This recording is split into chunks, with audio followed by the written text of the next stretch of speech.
કલાશ્રીના ભારત નાટ્યમ કાર્યક્રમમાં પધારેલા એલએનટીના પ્રેસિડેન્ટ બેડી સાહેબ, કલાશ્રીના ડાયરેક્ટર કુમારી ડિમ્પલ, ડેપ્યુટી રમેશભાઈ, મહેન્દ્રભાઈ, આમંત્રણ અને આમંત્રિત કળા રસિક ભાઈઓ અને બહેનો, આજના ભારત નાટ્યમ કાર્યક્રમમાં મને આમંત્રણ આપી સન્માન કરી બે બોલ બોલવાની તક આપી તે બદલ હું કલા રસિકશ્રીઓનો આભાર માનું છું.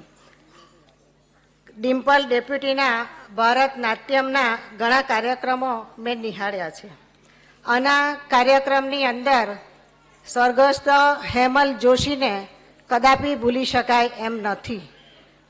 હેમલ જોશી એ મારા વોર્ડના હતા, મારો ખાસ કાર્યકર્તા હતો અને ડિમ્પલ અને હેમલ બંને આ કળા રસિકના જે નાટ્યમના નૃત્યાંગો કરતા હતા એની અંદર એનો પણ એક સિંહ ફાળો હતો અને એના થકી આજે આ ડિમ્પલ ડેપ્યુટી ઘણા બધા આગળ વધી રહ્યા છે એનો મને ગર્વ છે. એના તમામ કાર્યક્રમો અદ્ભુત છે, એમાં એની કળા છે, સાધના છે, એ અહીંયા પ્રતીત થાય છે.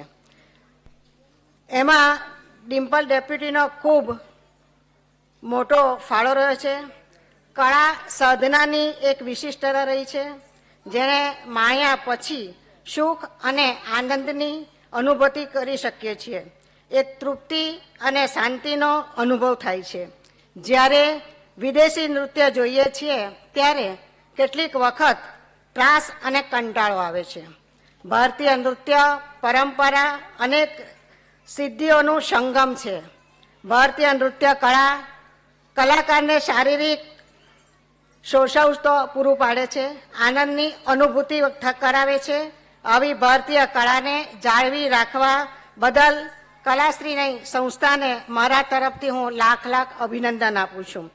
સુરત મહાનગરપાલિકા પણ ભારતીય કળા વારસોને જીવંત રાખવા માટે સાંસ્કૃતિક ભવનનું નિર્માણ કરવા માંગે છે, જેના દ્વારા ભારતીય કળા વારસાને જીવંત રાખી શકાય અને તેમાં સુરતની કલાપ્રેમી પ્રજાનો અમને પ્રેમ અને સહકાર મળી રહેશે અને એની અંદર આ જે કલાશ્રીના જે ભારત નાટ્યમ છે એ નાટ્યમોનો પણ અમને સહકાર મળશે એવી હું કલા રસિકો તરફથી આશા રાખું છું. મને અહીંયા બોલાવી મારું સન્માન કર્યું તે બદલ હું કલા રસિકનો આભાર માનું છું. ભારત માતા કી જય.